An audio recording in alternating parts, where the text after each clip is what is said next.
Alright, so here's the setup for making the masks.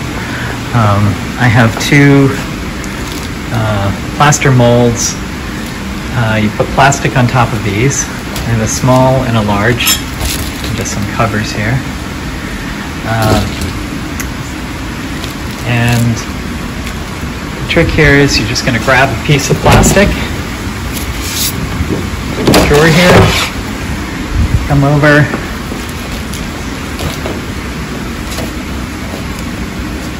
put it on top of the mold,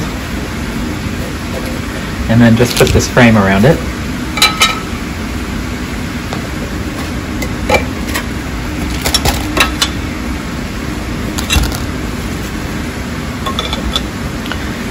And got some clamps.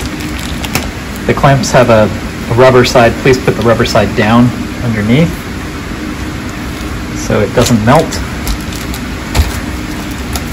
The top side of this will get exposed to the infrared heat, infrared light.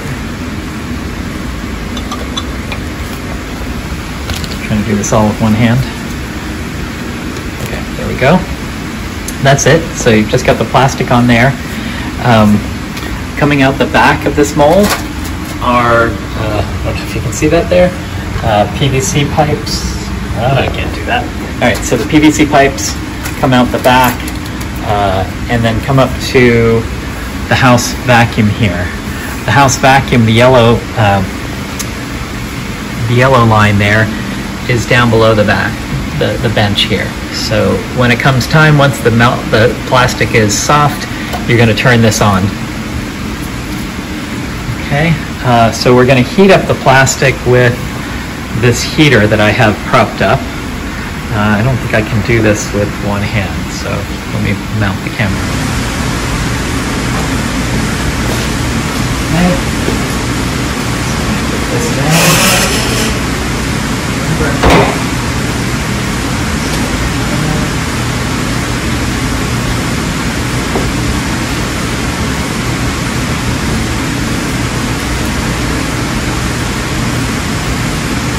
Now the molds have these insert pieces.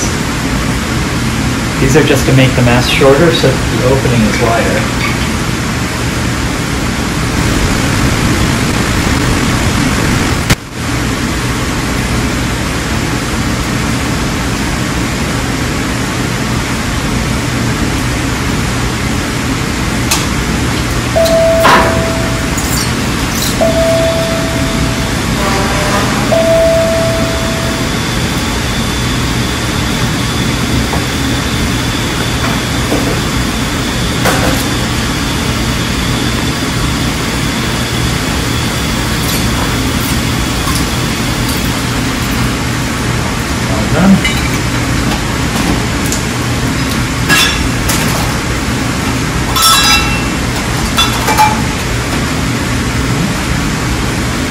There it is.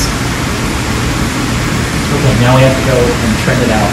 I have a hot knife over here for cutting out the element. We'll do that next. So this is the form I just printed. I have these 3D forms that I use. This was actually what I made the plaster mold from. And this is something I made so that you can trace these. And in fact, what I find is nice is you just take this form and you stick it underneath it, and it holds it nicely in place. And then you can just trace it out.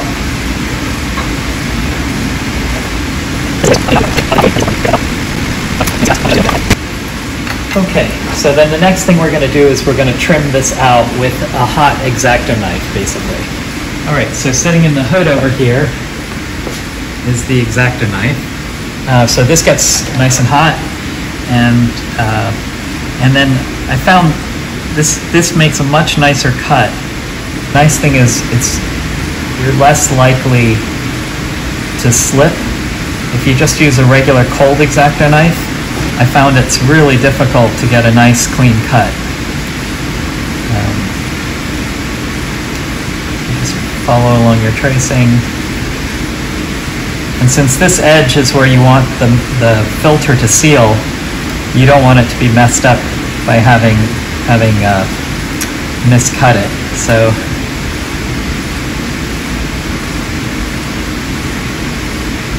you can see how nicely that cuts. But again, it's time consuming, so making a bunch of masks takes a little while.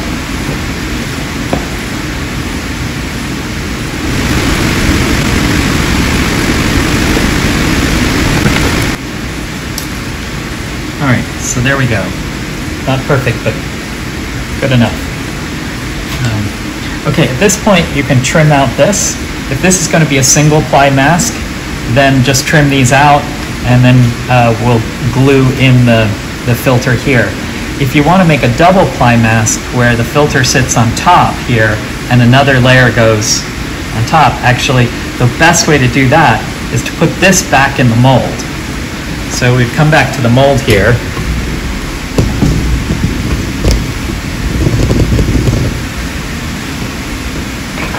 And you take your mask that you've just cut out and you put it back in the mold. And then you get another piece of plastic, put it right on top, and then heat this and suck it into the first form. The reason you want to do this is if you want these two forms to be really tight against one another, this guarantees that the two of them will follow each other really nicely. If you took two of these by themselves, they wouldn't perfectly fit together. If you think about like solo cups, the bottom of one solo cup doesn't touch the bottom of the other solo cup. And that's basically where we need these two bottom edges to be touching each other perfectly. There's no geometrical way to have two of these identical forms smushed together perfectly because of the thickness of the plastic and everything. There's always going to be a gap at the bottom. But if you do it this way, and you actually mold it into place, you can make the double ply with that way. All right. For now, I'm just going to go ahead and make these as single ply masks, so I'm going to cut these out. Trace this, we know where to cut. I find these metal shears are really nice for this. Particularly if you do the double ply ones, you can cut out two of the forms at the same time. Actually, I can probably do this too. I'm not going to do it just in case they're slightly different from each other.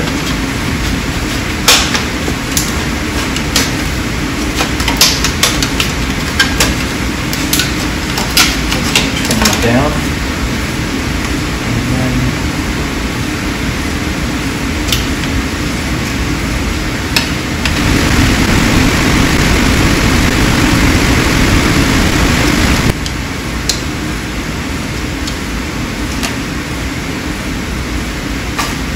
okay. There we go. Now I'm going to punch holes in these. This tool is for grommets. It also has hole punching, so I don't know if you can see that. The hole punches are here, and over here there are two sizes. There's a larger one on this side. It's 3/16, I believe, and so you just put that here, punch that out.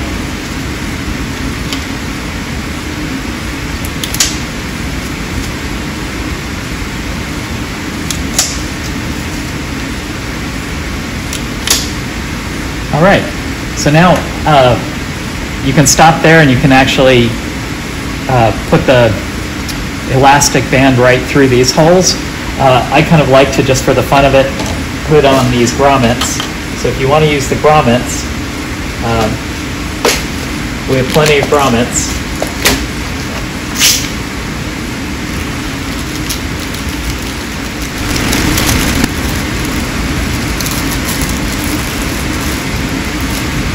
All right, the grommets come in two pieces. There's the front side, and you just push those through. And then there's the back side. Oops. The back piece goes on, and then you take the grommet tool, and there are two sides to it. I don't know if you can see that. The longer side, the larger side, comes in from the bottom here.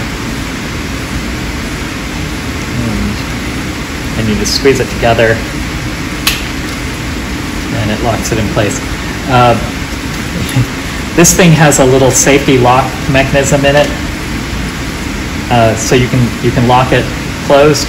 Sometimes it shifts and you don't notice it.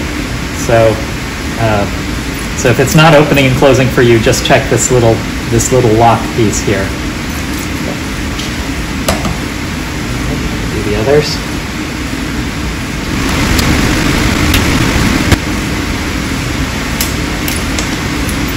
All right, so there we go. All right, so next we need the filter.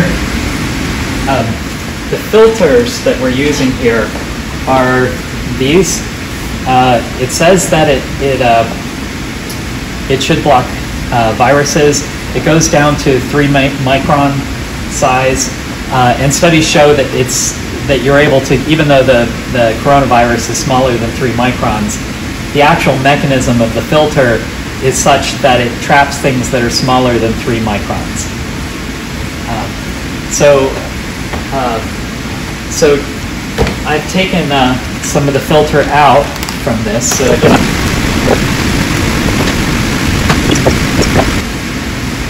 the filter has 2 sides to it and has a fuzzy side and a smoother side. This fuzzy side is very fragile, and so you're probably going to want the smooth side to be on the outside. Now I have these things that I 3D printed that give you the size.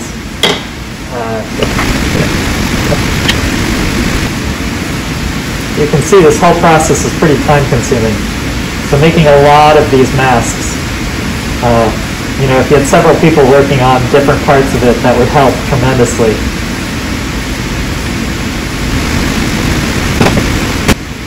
Okay, so now, all right, so if this is a single ply mask like this one, what I normally do is I put the filter in here, and then I tack it into place with a glue gun. And then I run a bead of glue all around the inside edge so that no air can get in through around the edges. Alternatively, if you like, if you want to do a double ply mask, you can apply glue that's tack it over and over around the outside, let it dry, do the same for the filter, put a bead around and let that dry as well, and then you can squish the 2 of them together. And in fact, it's helpful at that point to grab this form. You can put it there, and then you can find a surface, and you can push it down into place. For what I'm doing right now, I'm just going to do a single ply mask, and I'm just going to put the filter inside here. Okay, something I forgot to mention is when you cut these, the small ones only need about 3 of these folds, and the larger size uses about 4 of those folds. Okay, so now I'm going to glue the filter in. So first thing I'm going to do is just hold it in place and tack it in a couple places. Oops.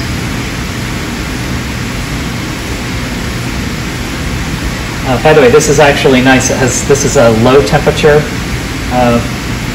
glue gun. The higher temperature ones will melt the plastic itself.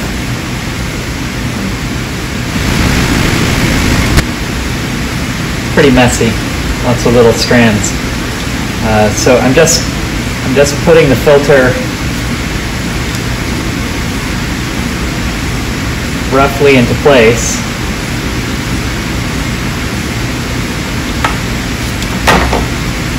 Okay,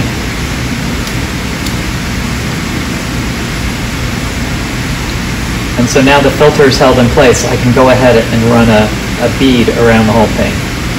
So I'm just kind of pushing down in the middle so it makes a kind of a nice seal on this side.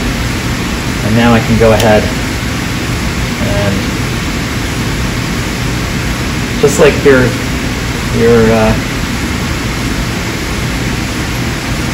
caulking a bathtub, a shower. You just run a bead around the inside edge here.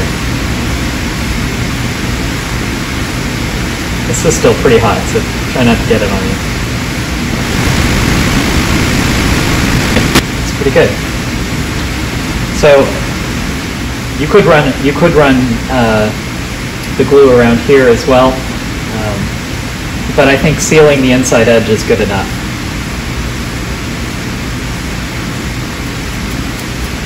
So once it's cooled off a little bit, just go back and pull out all the little strands and see if there are places where you missed, like I missed over here. So just come back in. Don't be shy with the glue. I have lots more glue here. It's not expensive. You can pick that up if you run out. You can pick it out up at Staples or anywhere.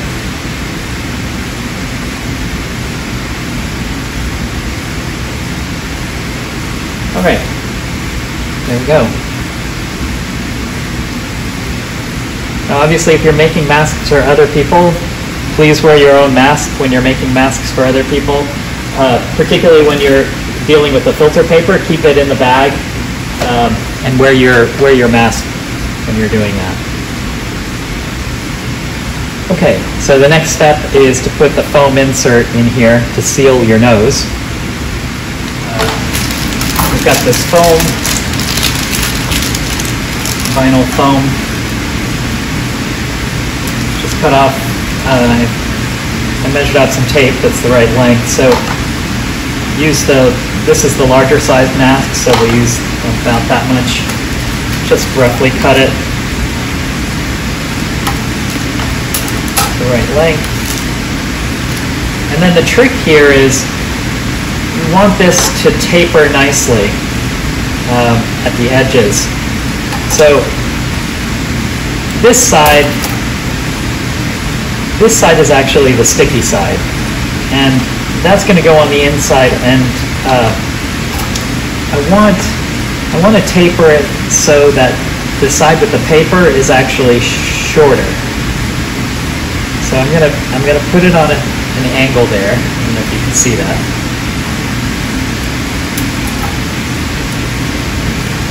And so you can see it's kind of tapering away. I didn't do the best job in the world, but it's foam and it's pretty forgiving, so it seals your face pretty well. Let me get that a little bit better. Okay, there we go. And peel that off. That's the side, that's the unsticky side. That's the side that goes against your face. So bend that over. This is the sticky side. And then put it in there.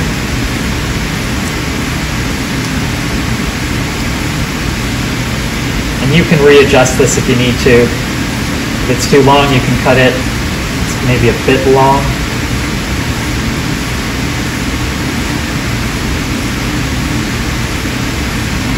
Just squeeze it in place.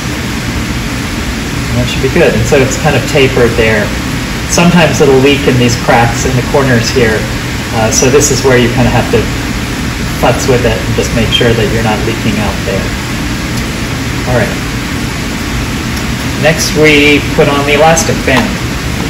I have plenty of elastic band. I've already cut some lengths here of band.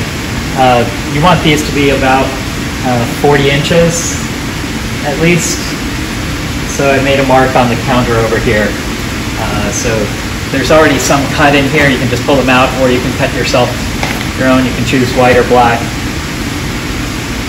All right. Now, so You can choose how you want to thread these. It's up to you. I personally like to do it this way. I actually leave this on the inside, and what I found is that this seals against your face just fine. Despite the fact that this is crossing over the seal, I haven't found any air leaking out.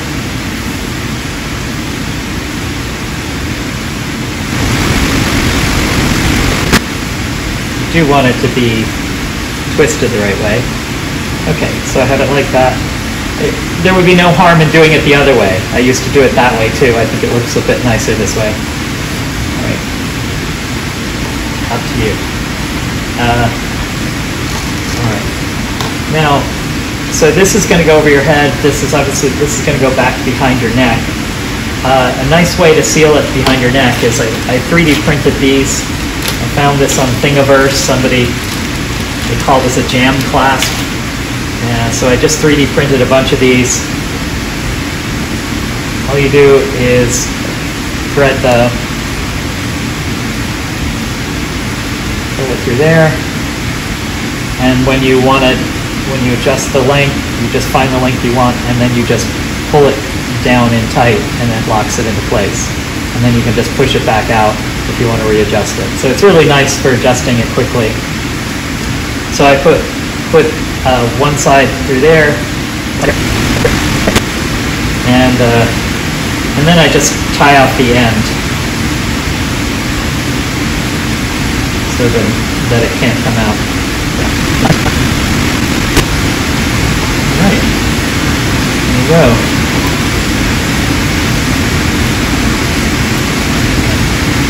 All right, I'm going to save this one. I'll show you how the one I'm wearing right now. I put the one I'm wearing on right now. So to wear the mask, you just put the bottom part on over your head first. I have the jam clasp as far as it can go. And then you just pull this up over your head. Yeah, I know it looks dorky. All right, so then you just take the elastic in the back, and you can pull it tight and jam it in place. And then you'll want to adjust it top and bottom so that it's evenly tensioned. Put your hand over it. I don't feel any air coming in or out around the sides. And that's it.